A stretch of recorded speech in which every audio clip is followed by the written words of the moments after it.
Hey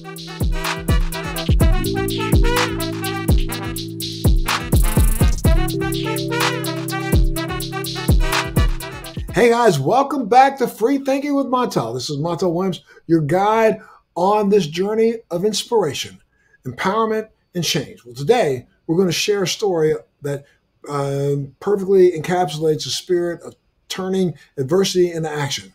We'll be diving into the heartwarming tale of the Dunk MS fundraiser, a unique event that combines the thrill of basketball with the critical mission of raising money in the battle against multiple sclerosis. Joining us on today's show is the visionary behind Dunk MS. He is a former UCLA basketball star who has channeled personal grief in the groundbreaking initiative. Blake Arnet, thank you so much for being part of us today on Free Thinking with Montel, and thank you for sharing this incredible story, my friend. Let's talk a little bit about, before we even get started, you've accomplished so much, and especially in honoring your mom and helping to lead the charge against MS. It's truly moving. Let's start with your background a little bit. Tell me where you grew up, what life was like before MS struck your family. Yeah, first off, great to be here, Montel. Really excited to join the podcast today. Myself and my mom actually grew up watching your show, so this is a full circle moment for me. Thank you. Yeah, of course. So I grew up in Orange County, California. I was actually born in Dallas, Texas, where my parents met. They moved to Orange County when I was only 3 weeks old, so technically I grew up in Orange County. Life was good before the diagnosis. I was really focused on basketball. That was my main sport. I was a 4-year varsity letter winner at Mater Dei High School, a big high school here in Orange County, California. And life was kind of just a normal teenager before the diagnosis. And received multiple accolades. Let's talk a little bit about that basketball career in high school, man. You were killing it, weren't you? A bit, yeah. I appreciate that. I had a great team around me. I was lucky enough to be, like I mentioned, 4-year varsity at Mater Dei. We won 4 SoCal championships, 2 CIF, and 2 state. I was lucky enough to be the senior captain, and we went 35-1 that year, and was number 5 nationally ranked. So, fun times in high school for sure. And that was literally the second year of your family dealing with your mom's diagnosis, right? Because your mom was diagnosed with MS in 2007, right? And that was in your junior year of school, right? That is correct. And tell me, what kind of symptoms did she develop that led her to going into getting, the diagnosis? Yeah, good question. I mean, at that time, you can imagine things weren't as advanced as they are today. We saw, fatigue, some numbness. She didn't share as much with us before the diagnosis. She shared more, at least with the family and myself, after. So she also was a pharmaceutical sales rep. She was a nurse. So she was in the industry, but we didn't know what MS was until obviously she told us. And did you notice the symptoms, or was it revelatory when she finally gave you the diagnosis? I mean, along the way, you're in your junior year. Did she start to slow down? Did you start to notice some things that were going, what's going on with mom? Yeah, good question. It was actually pretty quick. Like once she told us she got diagnosed, she had lesions in her brain as well. And so, once the diagnosis hit, it really went downhill, and unfortunately pretty quickly. And you recognize that that's it. MS is kind of a disease that's characterized by pretty much like a bell curve in a sense. A very wide bell curve. There's probably about 10 or 15% of the people who have this illness who end up suffering maybe one exacerbation and with very limited symptoms, and those symptoms seem to stay the same for the rest of their life. There are other people who go through a period of time where they initially get diagnosed and then they seem to, kind of deteriorate, but they have a long life. Your mom is kind of an unusual category of disease because I think it's probably less than 10% of people who have the disease who succumb to this that quickly. So her degradation must have been pretty profound, correct? It was, yeah. And obviously it was pretty tough on the family to see, strong, independent Black women going from, buying her own home, tough childhood, like to see where she was in her career, her pinnacle, down to not being able to drive, being in and out of the hospital, bed rest sometimes, and then being in a walker most of the time. And so, it was really hard for us to see that quick decline within 2 years. And did she keep herself? Did she try her best to kind of keep it to herself in a sense, meaning like putting a good foot forward all the time for you guys? Especially, here she's got a son who's doing as well as you were doing in school. Does she still come out and support your games and things? She did. Yeah, she was definitely a warrior. Coming out to all my basketball games in high school and in college. So unfortunately, she passed away only 2 years later in 2009. But yeah, she put such a brave face on, and we learned a little bit more after she passed. We talk a lot about, or I talk a lot about MS on this particular podcast, my Free Thinking podcast, because I try to share with my listeners who are fellow survivors and family members of fellow survivors or doctors, some of the things that go on. It's a very interesting perspective being able to talk to you, because it makes me think in terms of my own children, in a sense, how they've responded to me. But let's talk a little bit about you, that journey for you. It had to have been tough for you as a young kid, young guy. You're trying to keep things going, but, in the back of your mind, you got moms getting sicker and sicker and sicker and sicker. Talk a little bit about that, how it impacted you and your family. Yeah, it was a big impact on us. At 17 and 18, I had to grow up faster than normal teenagers, right? When I chose to go to UCLA for a couple of reasons. I was actually got a few different scholarship offers from smaller D1 colleges that were out of state. I decided to be a preferred walk-on. So the coach at the time, Ben Howland, was the coach there. He offered me to be on the team, got me in the school. And so I deferred from D1 scholarships to be a preferred walk-on at UCLA to be closer to home and closer to her so she could see my games and I could still, only an hour drive away from UCLA to Orange County. But yeah, you definitely had to grow up a lot faster as a teenager. I remember taking her to her neurologist appointments, her pain doctor appointments when I was home for spring or summer. And back then, if you might know or not, right, she was taking, at least for her perspective, she was taking 10 to 15 pills a day. And I would help her organize the pills, and she was wearing a pain patch towards the end. And so it was a lot of caregiving for me and my younger sister to deal with. Yeah. You had other siblings? Yeah, my sister is 2.5 years younger. Yeah. Okay. And how did it affect her? A lot, right? So she was close with our mom as well, and her being, 15 and then 17 when mom passing, like not being there for her, prom or high school graduation I can't even imagine, right? We just try to, I always tell people, so we have a tragedy, either the family gets closer together or they unfortunately kind of spread apart and get more distant. Luckily, we got closer together with our family. And so it's just that's been a blessing on our end. Sure. And I'm sure your sister probably had some internal fears of her own, thinking, this is mom, so do I genetically get it? What's going to happen? That kind of thing, right? Exactly. Yeah. We learned all about MS, right? When she got diagnosed, we had no idea, what this chronic illness was. And so we did a lot of research at the time and, learned a lot about the disease. And did you have any other family members or a family history of MS before your mom's diagnosis? We did not. No.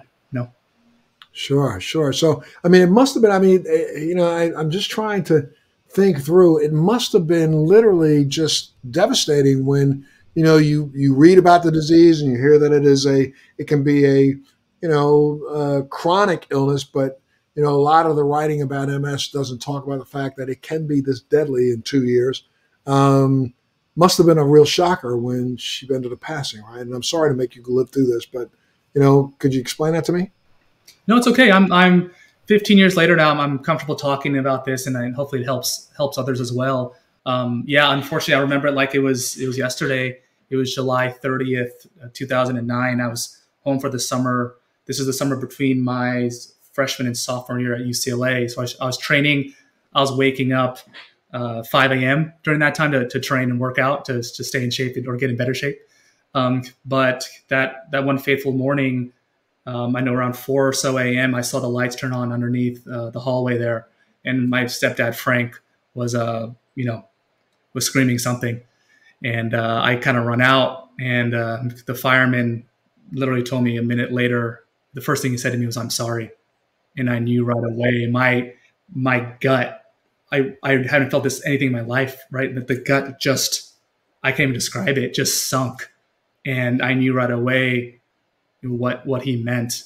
And I kind of, I haven't really told anyone this. I'll tell the listeners here. I kind of saw her a bit. We said bye to her at the house as well, but it was obviously very shocking and out of the blue. So huge shock to the family. Did they say exactly what was the thing that actually took her life? Was it the MS? Was it heart failure? Was it, or what did they give you as a reason?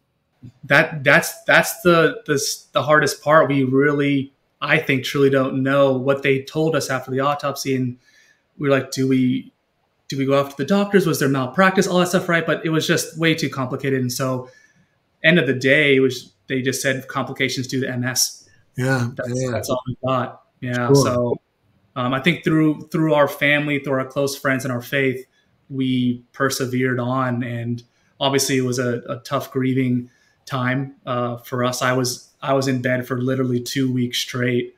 And people who know me well know I like to eat, and I'm always had a good appetite. I barely had one meal a day for 2 weeks straight. And it's obviously a hard time, but we've gone through it, and it's kind of, we've moved on, and she's always in our hearts. She's always looking down. Sure. Well, when did you turn that grief into advocacy? When did you decide, you woke up one morning after her passing? I mean, I'm sure you may have thought about it even during the period of time while she was living, but when did you decide to become this voracious advocate that you become? Yeah, it took some time. So the following year, me and the family started doing Walk MS and Bike MS down in Orange County in San Diego. We'd raised a few $1,000s here and there. But I thought to myself, after these years of doing this, obviously great event and spreading awareness, with my background in basketball, sports coaching at the time, and entrepreneurship, why don't I create my own event and raise as much money as possible, right? I had nothing to lose. And so I kind of took it on myself alongside my family to have a new life mission. And that was to find a cure for MS in her honor, as well as help those currently affected. Sure. And so in 2017, kind of just a light bulb went in my mind. I don't know exactly when, but I was like, let me create this fun basketball event where we can mix basketball and my passion and MS and my mom's memory. And so it took me about a year, or I decided to take a year to research how to create a charity event. I updated my networking tactics. I reached out to MS Society, UCLA Health, Cedars-Sinai to get them involved. And so that was the idea for Dunk MS. And we launched the first event in 2018 in Palisades, California, and 250 people showed up, and we raised 45 grand. And I'm doing this all on the side, by the way. I work full time, and I still do this all on the side in my spare time. So I knew I had something special after that first year. Wow. And now how many of them have you held so far? We did 2018, 2019, 2020 was COVID. We did a virtual event. Nothing in 2021. Vaccines weren't really out at the time. And then the last 2 years we did it at UCLA at the Wooden Center. And then this year we're actually partnering with UCLA Athletics to have the event at Pauley Pavilion, the large gym that the team plays at. And that will be Saturday, May 18th, correct? That is correct. Well, what can some attendees expect if they go to the event? So yeah, it's a really unique event. It's the world's first charity dunk show. And so kind of a high level overview of the event is it's a kids basketball clinic for an hour and a half.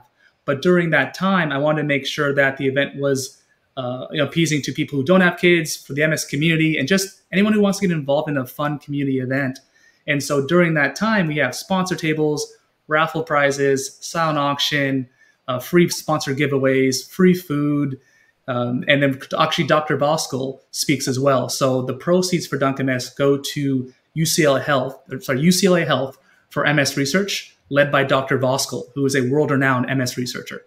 And so but does anybody get to participate in the dunk competition, or is it just the guys who play on the team? What is it?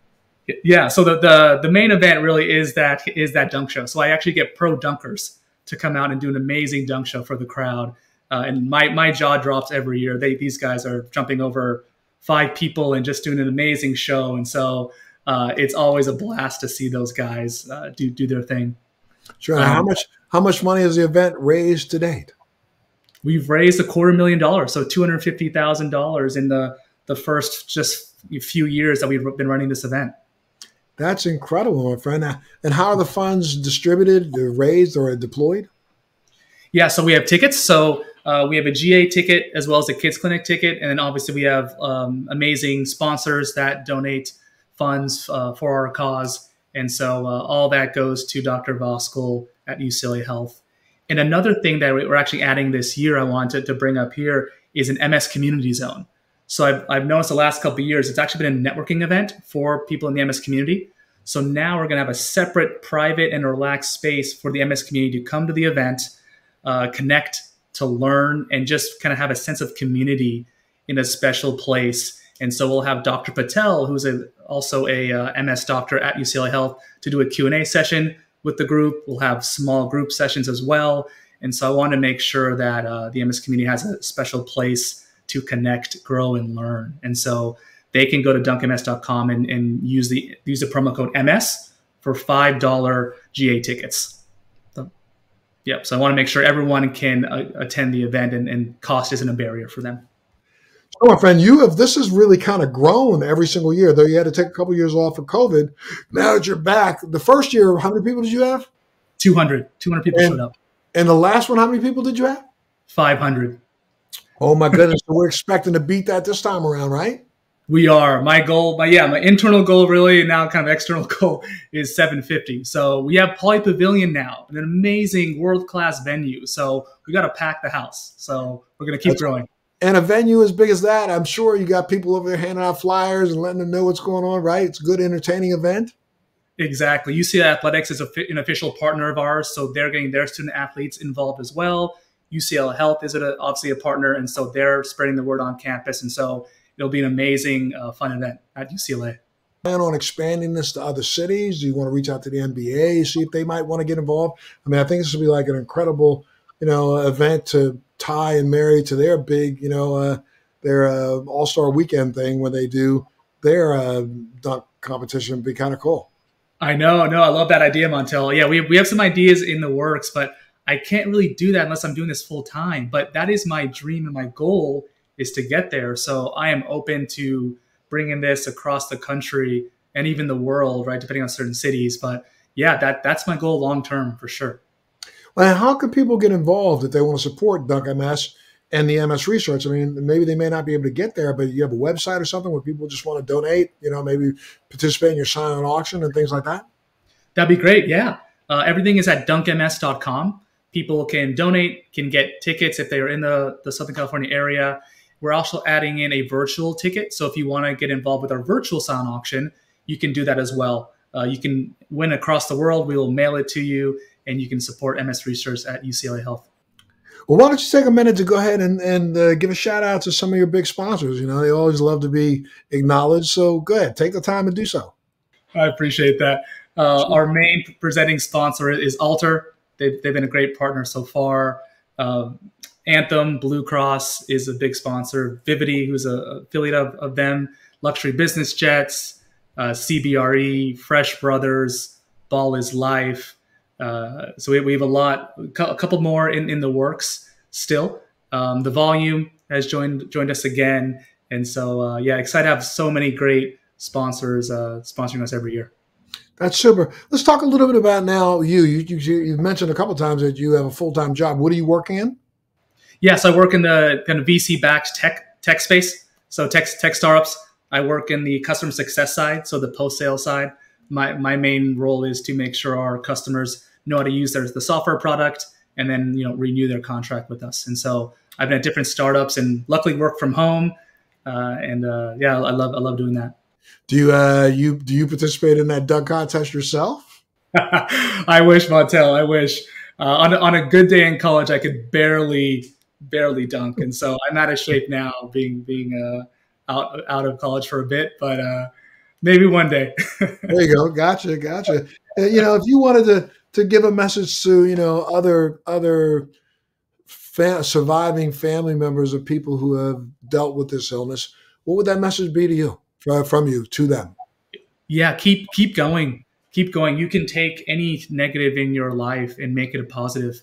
But it takes time, right? I couldn't speak about my mom and the details there for a while. I can now, but I would say keep going.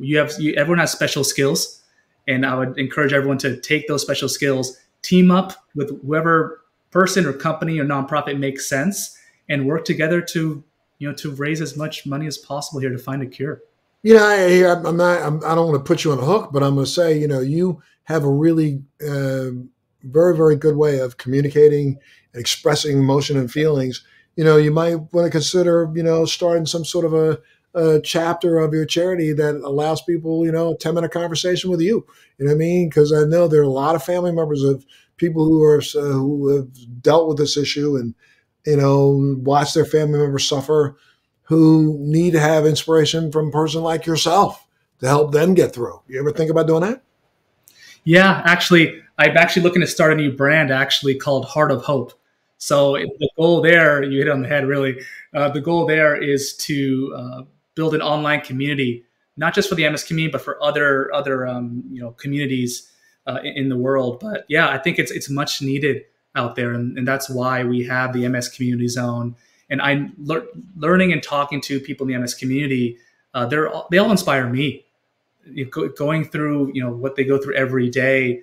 In a weird way, I consider myself kind of lucky not to, to be where I am, to be healthy, in a sense, right? I didn't deal with MS personally, but obviously it's affected me and my family. But again, I took that negative and I turned it into a positive over time. And I think people can do that with community, with just talking through it.